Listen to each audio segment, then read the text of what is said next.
naman akalain na hindi ko rin inaasahan pa. Narito tayo ngayon upang matunghayan ang nagiinit, nagbabaga at talaga namang usap-usapan at nagtitrending na latest issue ni Ate Erica. Sa pagpapatuloy ay narito muli si Kalingap Val Santos Matubang upang pag-usapan ang issue sa pagitan ni Ate Erica at ng kanyang pamilya, lalong-lalo na sa kanyang lolo na si Lolo Miguel.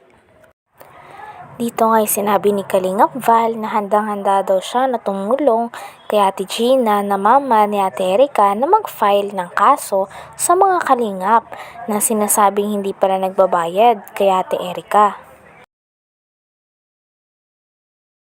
Bawal. Hindi pwede, may asawa na ako ay. Heart to heart lang.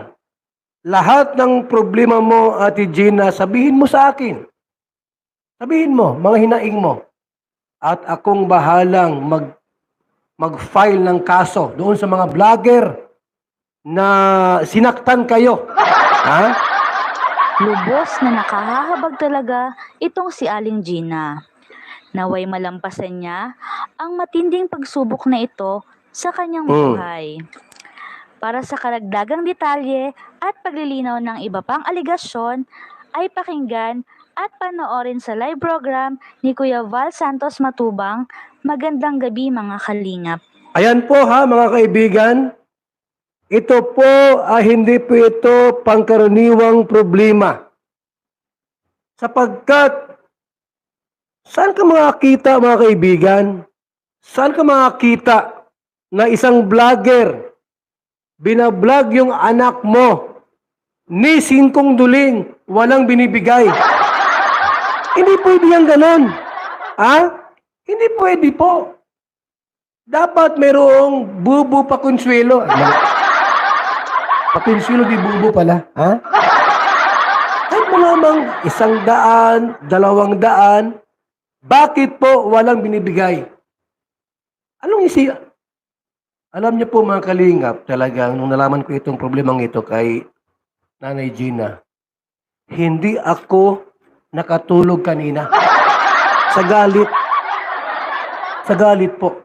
Doon sa vlogger na nag-vlog na wala man lamang binigay ni singkong duling doon kay Erica.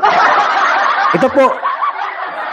So, Yan. yan po yung ating pag-uusapan po mamaya mga kalingap. Pero bago po Okay. natin ipagpatuloy ang video ito sa mga bago pa lang po sa ating muntik channel, huwag po natin Wait lang, ha? daw po silang natatanggap na pera Wala. galing dito kay Kalingap Rob Ah. na kahit piso. Ito po ang Wala mga daw. kalingap. Pakinggan po muna natin ang maikling video clip bago po natin ipagpatuloy ang reaction na ito.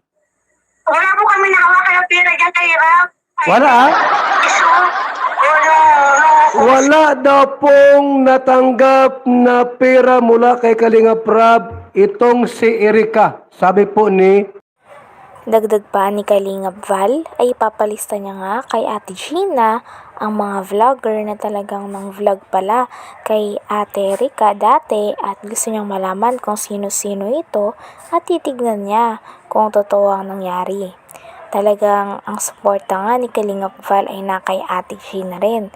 Kaya sana nga ay totoo daw dahil kung hindi nalaman daw na hindi ito totoo ay Thousand bigay? pesos. At sa part Nagbigay daw? naman po ay nagbigay din po itong si Kalingap Rob ng 4,000 pesos. Ganon din po sa part 3 at part 4 nga po. Pero yun nga Meron po ba? mga kalingap sa part 3 at saka sa part 4 ay hindi po natin alam kung magkano po yung iabot nga po nitong si Kalingap Rob dito kay E. Kasi nga po hindi po nabanggit ni Kalingap Rob kung Regina, bukas pupunta ako dyan sa bahay ninyo. Para matulungan kita sa problema mo. Ilista ko lahat yung mga vlogger na nagbablog sa inyo dyan. Itutulpo natin. Ha? Akong bahala sa gastos.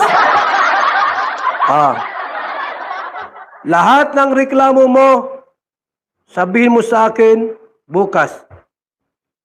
At lahat ng mga vlogger dyan, narinig ko ata si may narinig kang Bombay ay Kuya Ruben. Kasama yan sa kaso.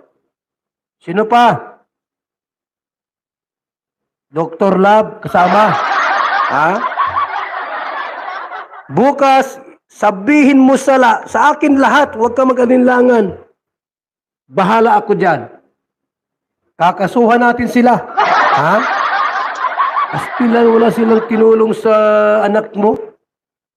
Matapos nilang i-vlog, kumita sa social media, ni 5 walang binibigay. Hindi pwede yan. Ha? Nasaan yung mga records natin dyan? Wala ba dyan mga records na nagbibigay si Kalinga Prab? Baka naman may nagbinigay dito at madadali tayo. May nag-comment.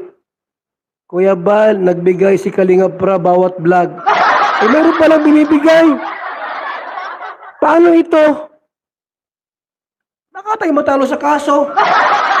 Bawat vlog ni Kalinga Prab kay Erika, tumatanggap ng 5,000. Minsan 4,000. Ay bayad na! Wala na! Talo tayo dito pagayaan. At saka Kuya, Talagang kakasuhan nga daw ang mga vlogger ng Kalingap na hindi daw nagbabayad sa mga kinokontent nila. Dahil bilang parte ng Kalingap, isa sa kanilang mga rules din ay ang mga kanilang vinavlog ay dapat may bigay din sila na pera dito dahil i-vinavlog nila ito at pinagkakakitaan. Kaya naman sabi ni Kalingap Val ay sumbong daw ng mama ni Ate Erika sa kanya mga vlogger na hindi nang mimigay ng pera kay Ate Erika nun. Kasama nga daw ata dito si Dr. Love. matulungan kita sa problema mo. Ilista ko lahat yung mga vlogger na nagbablog sa inyo dyan. Itutulpo natin. Ha? Akong bahala sa gastos. Lahat ng reklamo mo, sabihin mo sa akin bukas. At lahat ng mga vlogger dyan, narinig ko ata may narinig kang Bombay ay Kuya Ruben. Kasama yan sa kaso. Sino pa? Dr. Lab, kasama. Ha? Bukas, sabihin mo sa akin lahat, huwag ka mag-alinlangan. Bahala ako dyan. Kakasuhan natin sila. Ha? Astilan, wala silang tinulong sa anak mo. Matapos nilang i-vlog, kumita sa social media, ni 5 walang binibigay. Hindi pwede yan. Ha? Nasaan yung mga records natin dyan? Wala ba dyan mga records na nagbibigay si Kalinga Prab? Baka naman may nagbinigay dito at madadali tayo. May nag-comment. Kuya Bal, nagbigay si Kalinga Prab bawat vlog. Meron palang binibigay. Paano ito? Baka tayo matalo sa kaso. Bawat vlog ni Kalinga Prab kay Erika, tumatanggap ng 5,000. Minsan 4,000. Ay bayad na! Wala na! Talo tayo dito pagayaan. At saka Kuya Bal, may mga grocery pa. Patay kang bata, kang ini at Ate Gina! Paano manalo tayo nito? May nag-comment dito. May nagbigay rin po ng 10,000 mula sa sponsor. Na itong... Ba't mo sinabing walang binibigay? Mayroon pa nag-message dito. Kuya Bal, nakita ko doon sa pang 20 tring vlog, 10,000 ang binigay. Ay, paano ba ini? Ha? Hanggang dito na lamang muna ang ating nag-iinit, nagbabaga, pinag-uusapan at talaga namang nagtitrending na latest issue ni Ate Erika. Maraming salamat sa inyong panonood. Hanggang sa muli. Bye!